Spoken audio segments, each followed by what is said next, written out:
이 시간에는 우리 하나님의 임재가 성전을 완성한다. 하나님의 임재가 성전을 완성한다 라고 하는 제목으로 함께 말씀을 나누도록 하겠습니다. 1592년 조선 선조 25년에 일본은 30만의 대군을 이끌고 조선을 침략합니다. 임진년에 일어난 외란이라고 해서 임진외란이라고 불려지는 이 전쟁에서 나라를 구하기 위해서 수많은 영웅들이 등장을 하게 되죠. 그렇게 등장했던 수많은 영웅들 가운데 단연코 첫 번째를 꼽으라고 한다면 저는 이순신 장군을 꼽게 될 것입니다. 여러분, 이순신 장군은 그 한 사람만으로 일본군 전체가 절대로 이길 수 없다라고 하는 깊은 패배감과 공포감을 심어줬던 인물입니다. 하지만 또 반면에 자국이었던 조선, 특별히 조선의 권력자들은 그만큼 또 이순신 장군을 시기하고 질투를 했었는데요. 그 가운데 가장 대표적으로 이순신 장군을 질투했던 사람이 누구냐면 바로 선조 국왕이었습니다. 이 선조가 이순신에게 가지고 있었던 시기심, 질투심이 얼마나 심했는지 병적이다라고 불려질 만큼의 이 질투심을 선조가 가지고 있었고, 그로 말미암아 결국 너무나 어리석은 최악의 판단을 내리게 되는데, 그게 뭐냐면 모함에 넘어가서 이순신 장군, 최전방에서 바다를 지키고 있었던 이순신 장군을 파직하고 그리고 구속해서 이 한성으로 불러들이고요. 그리고 이순신 장군이 이끌던 그 모든 조선 수군을 원균이라고 하는 장수의 손에 그냥 맡겨버립니다.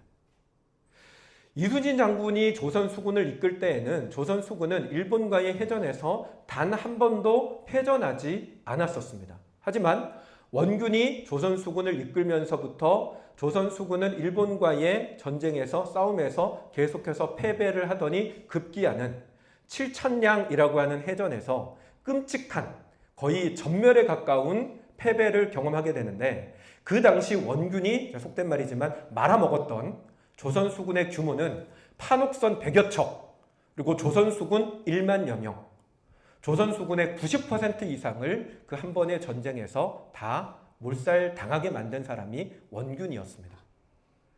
이 패전 소식을 선조가 듣고 너무나 놀라고 두려워서 급하게 자신이 고문하고 백의종군시켰던 이순신을 다시금 사령관으로 임명하면서 보내게 됩니다. 그리고 이순신 장군이 그렇게 임명장을 받아서 다시금 최전선으로 떠나면서 선조에게 올렸던 장계라고 하나요? 그 장계 가운데 유명한 문구가 바로 그거죠. 금신전선 상류 12. 어떤 의미입니까? 신에게는 아직 12척의 배가 남아 있습니다. 고작해서 12척의 배, 그리고 이후에 백성들이 진상했던 또 한 척의 배인 13척의 배만 가지고 이순신 장군은 명랑 앞바다에서 일본 수군 330척과 상대합니다. 그리고 그 명량 해전에서 일본은 재기불능의 참패를 당하고 조선에서의 철군을 결심하게 되는 충격적인 패배를 당하게 되죠. 여러분, 일본 수군이 두려워했던 것은 이순신이 있는 조선 수군이었습니다. 이순신이 있고 없고에 따라서 조선 수군의 질 자체가 전혀 달라진다라고 하는 걸 일본은 너무나 잘 알았기 때문에 이순신만 제거하면 된다는 생각에 계략을 써서 이순신을 배제하도록 만들었던 것이죠. 그리고 이순신이 그 계략대로 조선 수군에서 빠졌을 때 무패의 수군은 한순간에 몰락하고 말았습니다. 하지만 반대로 고작해서 13척에 불과했던 조선 수군에 이순신 한 사람이 들어가니까 세계사에 다시 없을 어마어마한 승리를 거두게 됩니다. 여러분, 이순신 장군의 이야기는 한 사람의 힘, 한 존재의 힘이 얼마만큼의 영향력을 끼칠 수 있는가라고 하는 것을 보여줍니다. 제가 오늘 이 시간에 이 이순신 장군의 이야기로 먼저 설교를 시작했던 이유는요, 하나님의 임재하심이 얼마나 중요한 것인가를 말씀드리기 위함입니다. 여러분, 조선 수군이 이순신이 있어야 완성이 된 것처럼 성전은 오직 하나님께서 임재하실 때에만 비로소 성전이 되어지는 것입니다. 오늘 본문은 성전이 완공되고 나서 그 성전에 언약궤가 들어가는 장면을 보여주는데요. 성전에 대한 건축 이야기와 언약궤가 들어가는 내용을 비교를 하면 언약궤는 극히 짧은 내용으로만 이루어져 있습니다. 들어가는 내용이. 그럼에도 불구하고 성전이 건축되고 완성되기까지의 전체의 스토리 가운데 가장 중요한 장면은 바로 이 언약궤가 성전에 들어가는 장면입니다. 왜냐하면 언약궤가 성전에 들어갔다라고 하는 건 곧 하나님께서 드디어 그 성전에 임재하셨다라고 하는 것을 의미하기 때문입니다. 여러분, 이스라엘 백성들에게 있어서 이 언약궤는요, 하나님의 임재를 상징하는 것이었습니다. 예전에 제가 성막에 대한 이야기를 하면서 성막의 존재가 하나님이 그들 가운데 계시다라고 하는 걸 보여주는 것이다 라고도 말씀을 드렸고, 또 구름기둥과 불기둥이 그들 가운데 이끌고 또 성막 위에 구름기둥 불기둥이 이렇게 서 있는 것 역시도 다 하나님이 그들 가운데 함께 하시는 것을 보여주는 것이다 라고 말씀을 드렸는데요. 보다 더 정확하게는 하나님이 어디에 임재하시냐면 언약궤 위에 임재하셨습니다. 왜 이스라엘 사람들이 그렇게 생각했는지는 모르지만 학자들은 이스라엘 사람들은 언약궤를 하나님의 발등상이라고 생각을 했습니다. 사진 한번 보여주시면 왕이, 이게 지금 사진에 나오는 건 이집트 파라오의 투탕카멘의 왕자와 그 발등상이래요. 왕이 왕자에 앉으면 발을 올리는 발등상을 두게 되는데 이스라엘 백성들은 언약궤를 하나님의 발등상이라고 인식했습니다. 그래서 하나님은 보이지 않지만 언약궤를 밟고 하나님이 그 뒤에 하나님의 보좌에 앉아 계신다라고 생각을 했기 때문에, 그래서 그 언약궤가 그들 가운데 있다는 건 하나님이 함께 하시는 거고 언약궤가 함께 간다는 건 하나님이 함께 가시는 것이다라고 생각을 했었던 것입니다.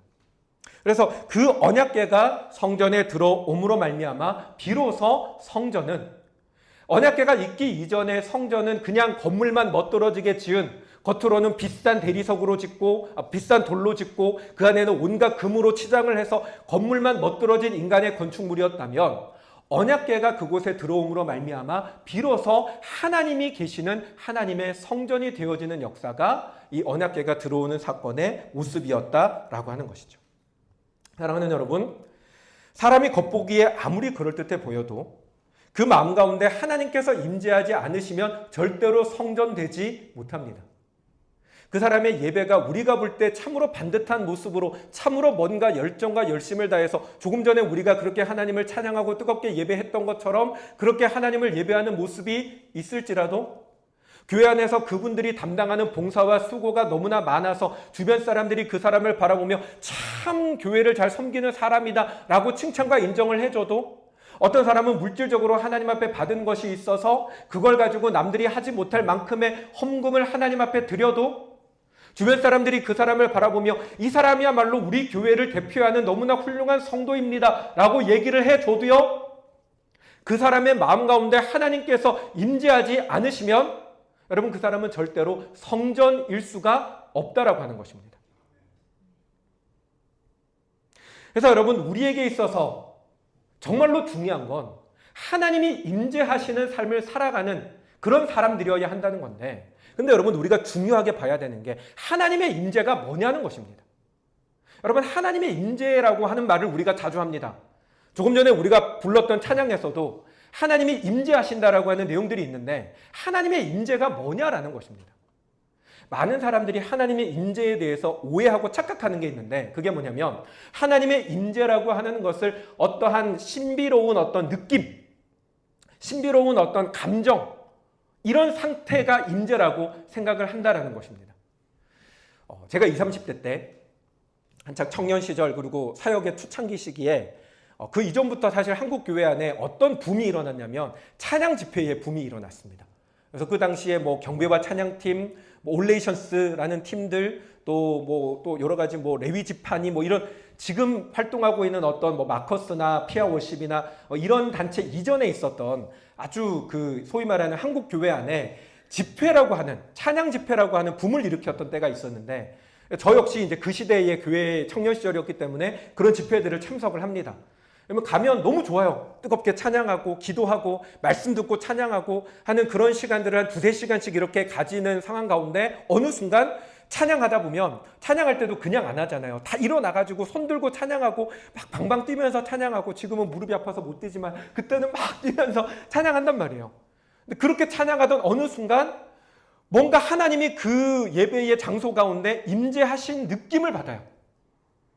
뭔가 거룩함이 그곳에 임하고, 서서 찬양하기에는 너무나 마음속에 두려움이 임해서 서서 찬양하다가 무릎을 꿇고 찬양하고, 무릎을 꿇고 찬양하다가 그마저도 안 돼서 그 두려움과 어떤 강력한 하나님의 어떤 느낌 속에서 머리를 바닥에 쳐박고, 어떤 사람은 바닥에 납작 엎드려서 찬양하고 기도하는 그와 같은 것들을 저도 여러 번 경험을 했었습니다. 여러분, 그 감정, 뭔가 하나님이 그곳 가운데 임재하신 것 같은 평범하지 않은 어떤 그런 느낌들, 뭔가 신비로운 느낌들, 물론 여러분 그것도 하나님의 임재입니다. 하나님이 임재하셨기에 그곳에 함께 하시기 때문에 느껴지는 감정과 어떤 경험인데, 근데 여러분 그게 하나님의 임재의 전부라고 얘기할 수는 없다는 것입니다. 여러분, 온전한 하나님의 임재는 내가 하나님을 만났던, 하나님이 내 가운데 지금 계시다라고 하는 어떤 그런 느낌, 신비로운 감정을 느끼는 그 순간이 아니라, 그 순간에 그 자리를 떠나고 나서도 내가 살아가는 일상의 자리에서도 여전히 하나님이 나를 주관하고 계시고, 여전히 나와 함께하고 계시고, 하나님이 나에게 말씀하시는 대로 따르고 순종하지 않으면 안 되겠다는 그 뜨거운 마음, 그 마음을 가지고 살아가는 것이 하나님의 임재라는 것입니다. 어떤 건지 이해가 되십니까?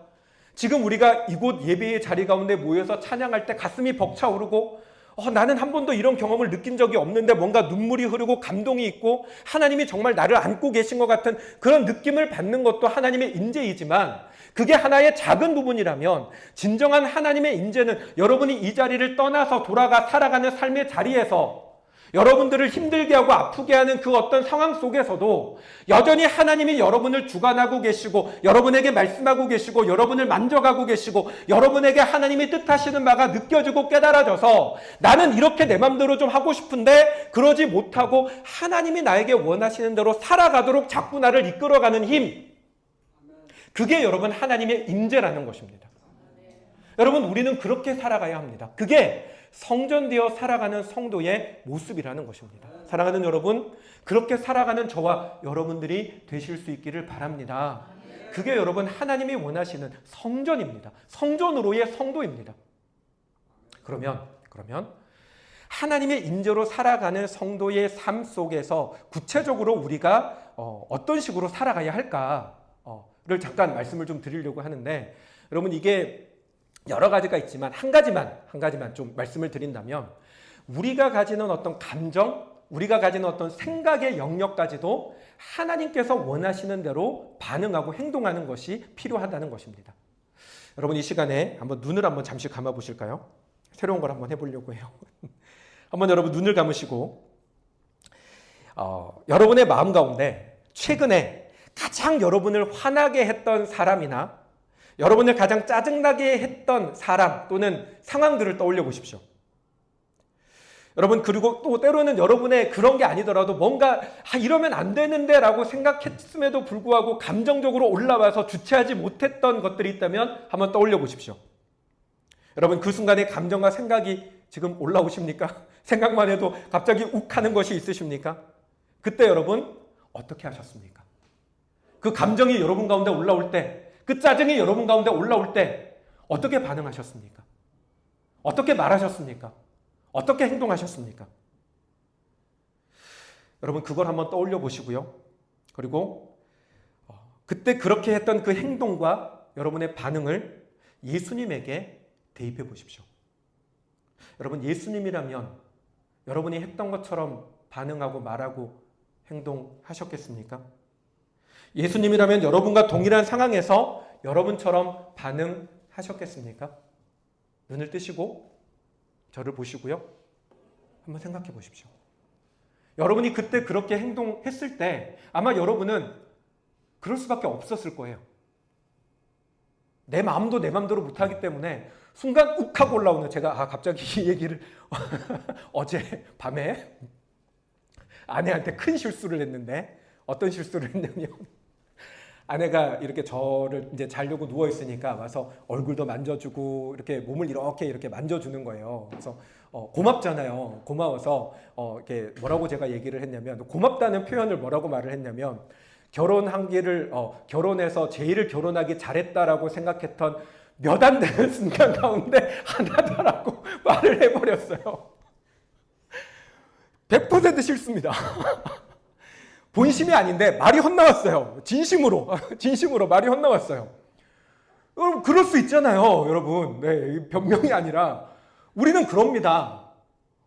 여러분의 감정과 여러분의 입술도 우리 마음대로 컨트롤하지 못해요.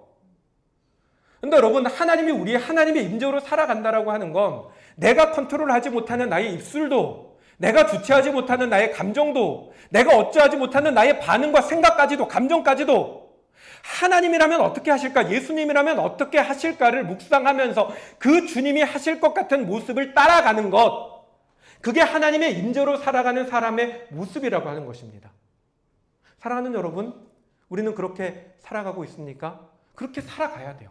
그리고요, 그렇게 하나님이 나를 전적으로 주관하시도록 내가 생각했던 대로가 아니라 예수님이라면 어떻게 하실까가 늘 머릿속에 떠오르면서 그 주님이 하실 것 같은 모습으로 살아나가기 위해서 여러분, 우리 가운데 필요한 것이 그 주님으로 계속해서 우리의 마음을 채워가는 것입니다. 한참 지금 전 세계적으로 인기 있는 K-드라마가 있어요. 이미 종영했는데도 저기 남미, 영국, 미국 전 세계로 지금 뒤늦게 또 각광받고 있는 한국 드라마, 제주도를 배경으로 해서 했던 폭삭 속았수다라는 드라마가 있잖아요. 그 드라마가 워낙 재밌고 유명하다고 해서 보라고 하는 얘기를 많이 들었는데, 제가 슬픈 걸 안 좋아하거든요. 그래서 그 드라마는 볼 때마다 눈물을 흘린다라고 하길래 안 보고 싶었어요. 안 보려고 했는데, 저희 큰아들이 이번에 이제 첫 휴가 나와서 집에 있으면서 가족들이랑 그걸 보고 싶다는 거예요. 폭삭소가수다를. 그래서 나와 있는 3박 4일의 휴가 기간 동안 몰아서 그 드라마를 다 봤습니다. 보면서 막 울고 별 생각이 다 나서 울고 했었는데, 울었다는 게 중요한 게 아니라 그 드라마를 보면서 우리 애들이 저한테 뭐라고 얘기를 했냐면, 이게 절대 자랑하는 거 아니니까 오해하지 말고 들으십시오. 애들이 뭐라고 얘기를 했냐면, 드라마의 남자 주인공인 관식이 있잖아요. 양관식이를 볼 때 저 보는 것 같다는 거예요.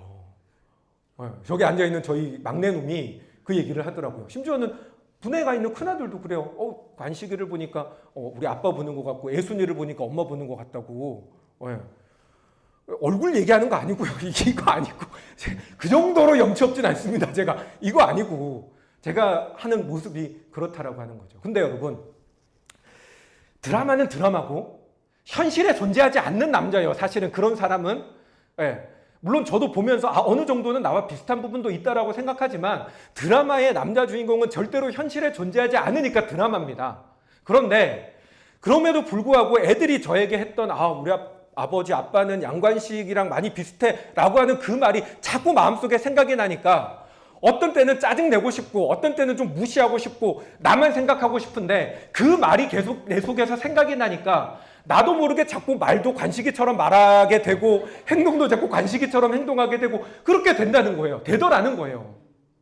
뭘 말씀드리려고 하냐면, 여러분의 마음을 예수 그리스도로 채워가면, 예수 그리스도께서 여러분의 마음 가운데 오직 여러분의 마음을 가득 채우면 예수님처럼 말하고 행동하고 생각하게 되어진다라는 것입니다. 드라마의 관식이가 현실의 희원이를 주장하는 것처럼 예수 그리스도가 여러분의 삶을 주관하신다는 것입니다. 그게 여러분, 하나님의 임재로 살아가는 사람의 모습입니다. 사랑하는 여러분, 그리스도로 우리의 마음을 채워가고 계십니까? 날마다 그리스도를 묵상하고, 날마다 그리스도를 우리의 마음 가운데 채우고, 예수님을 향한 우리의 마음과 생각과 사랑을 고백하며 살아가고 있습니까? 경건의 좋은 훈련 가운데 하나는요, 입술로써 주님 사랑한다라는 고백을 수시로 하는 것입니다.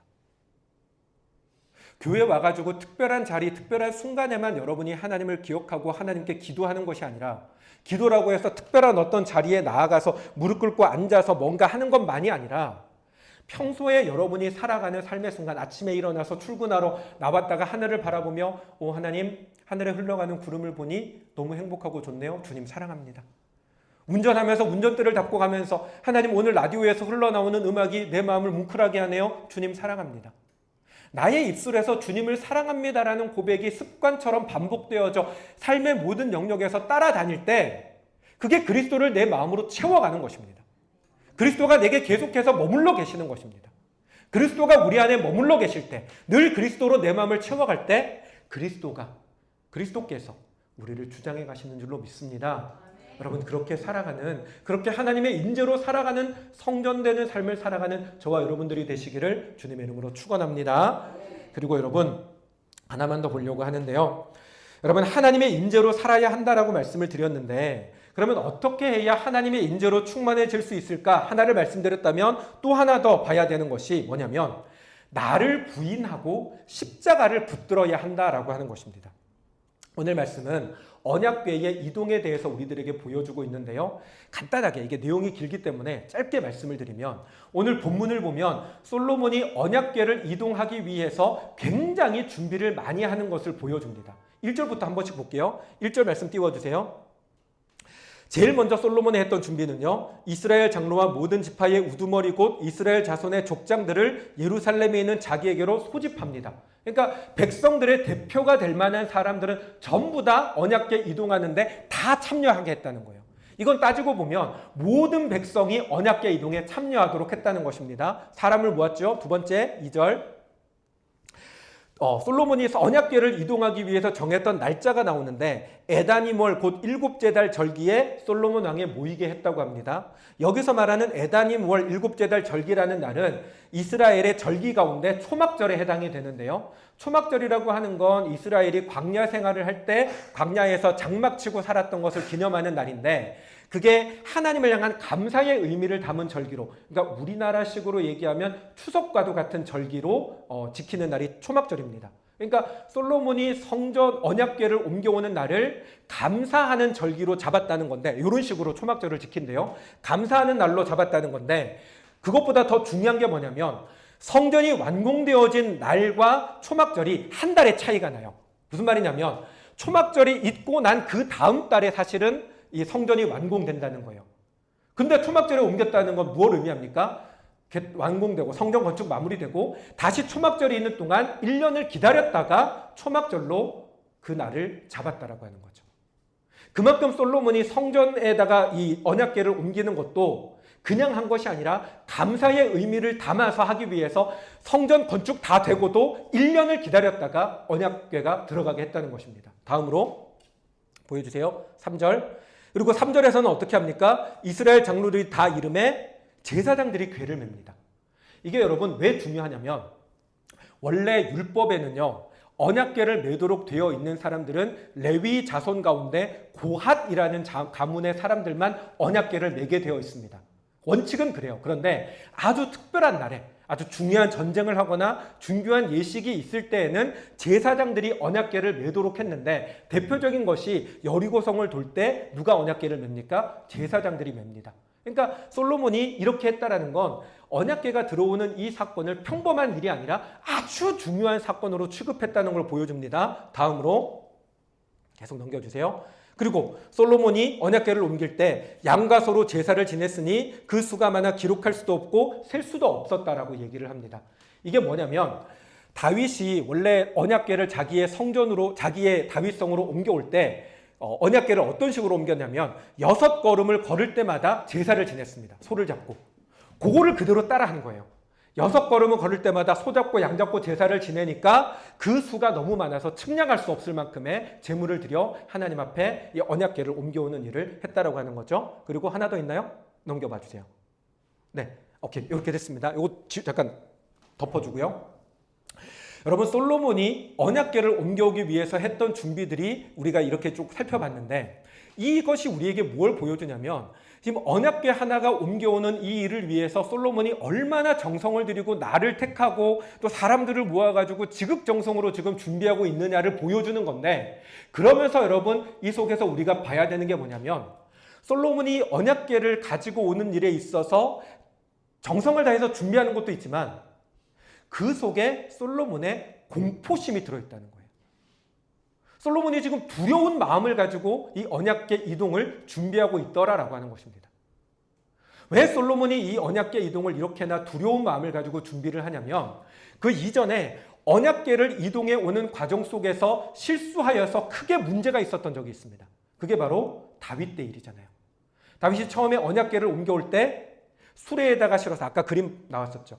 수레에 실어서 언약궤를 옮겨오다가 하나님께서 이 옮겨오던 소를 치심으로 소가 날뛰니까 수레에 있던 언약궤가 떨어질 것 같았어요. 그러니까 이동 담당자였던 우사가 이 언약궤를 떨어뜨리지 않도록 붙들다가 하나님께 벌을 받아서 죽음을 이르게 됩니다. 이 사건 앞에 다윗이 얼마나 놀라고 두려웠는지 언약궤 이동을 그 자리에서 멈추고 집으로 돌아와서 한동안 머물러 있다가 나중에 이 제사장들이 구앗 자손이 이 언약궤를 매게 해서 자기 성으로 옮겨오는 그런 일이 있었던 거죠. 이게 솔로몬도 그때에 존재하고 있었습니다. 그러니까 솔로몬은 경험한 거예요. 언약궤를 옮겨오다가 자칫 잘못하면 크게 문제가 될 수 있다. 하나님이 언약 성전에 들어오시는 것을 거부하실 수 있다라는 것을 알았기 때문에 극도의 두려움 속에서 이 모든 것들을 준비했고 솔로몬이 가지고 있었던 그와 같은 두려움을 백성들도 동일하게 느끼고 있었기 때문에 아까 우리가 봤던 그 제사를 지내는 무수한 양가소로 제사를 지내는 그 장면 속에서도 여러분 그 속에 백성들이 기뻐하며 하나님 앞에 제사 지냈다라고 하는 내용이 나오질 않습니다. 1년 동안 기다렸다가 언약궤가 드디어 들어오는데 백성들이 하나님 앞에 기뻐하며 제사 지낼 법도 한데 그런 기록이 없다는 거예요. 뭘 의미하냐면 솔로몬뿐만 아니라 모든 백성들도 이 언약궤가 다윗성에서 성전까지 이동되어지는 이 과정 속에 극도의 두려움과 불안감을 가지고 한순간 한순간을 지켜보며 그 자리에 있더라라고 하는 것이죠. 뭘 말씀드리고자 하냐면 원래 여러분 언약궤가 들어오는 곳 하나님이 성전 가운데 임재하신다는 그 사실은 그만큼 두렵고 힘든 일이라는 것입니다. 자칫 하나의 실수만 있어도 하나님께서 임재하시지 않습니다. 오히려 벌을 받는 것이 언약궤의 임재, 하나님의 임재입니다. 그런데 우리는요. 여러분 우리 속에는 이미 성령이 계십니다.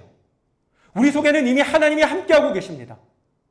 그때에 솔로몬이 그만큼 준비하고 모든 백성들이 두려움에 떨며 하나님의 임재를 바랬던 그 성전에 언약궤가 들어오는 일에는 그토록 힘들고 어려운 일들이 계획되어져 있었는데 우리는 어떻게 이렇게 아무렇지도 않게 너무나 수월하게 하나님이 우리 가운데 오시고 우리가 구하면 우리 가운데 오시는 이 일이 어떻게 이루어졌냐는 것입니다. 무엇 때문에? 예수님의 십자가 때문이죠. 예수님이 십자가에서 무엇을 하셨는데요? 당신의 하나님 되심을 부인하고 무엇보다 낮아지셔서 우리를 위하여 모든 것을 내어두신 자리가 십자가의 자리이지 않습니까? 이게 뭘 의미하냐면 우리도 하나님의 임재로 충만한 삶을 살아가려면 날마다 십자가 앞에서 나를 부인하고 부정하는 삶을 살아가야 한다는 것입니다. 내가 나인 것이 여전히 드러나고 내가 내 생각이 계속해서 나를 이끄는 대로 그냥 내버려 두고 생각은 여러분 내가 통제할 수 없는 거예요. 저의 이 못된 입술이 내 통제를 안 받는 것처럼 내 생각도 내 감정도 내 통제를 안 받습니다. 그냥 내버려두면 흘러가요.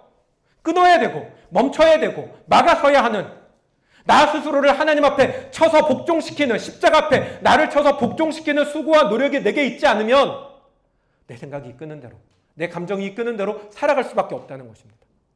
주님이 십자가에서 당신 스스로를 철저하게 부정하신 것처럼 우리도 날마다 십자가 앞에 나의 감정과 나의 생각과 나의 고집과 나의 자존심을 끊임없이 부정하고 부인하지 않으면 하나님의 임재가 우리 속에 충만하게 느껴지지 않습니다. 사랑하는 여러분, 날마다 나 자신을 십자가 앞에 쳐서 복종시키는 사람들이 되어주시기를 주님의 이름으로 축원합니다. 그게 하나님의 임재로 살아가는 방법입니다. 왜 나는 예배에 나오는데, 왜 나름 그래도 믿음 생활하려고 열심히 애를 쓰는데 왜 내 마음이 둔감해집니까?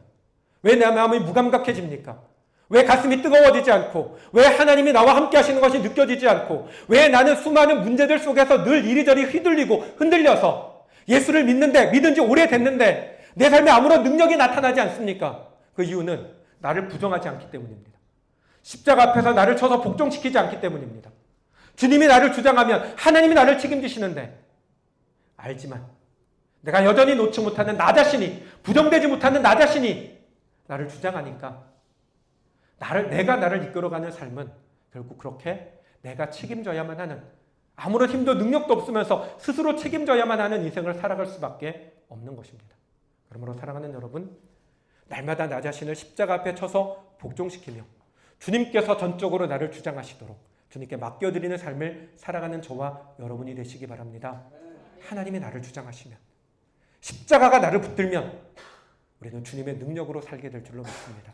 그 능력을 의지하며 살아가는 저와 여러분의 삶이 되시기를 주님의 이름으로 축원합니다. 아멘.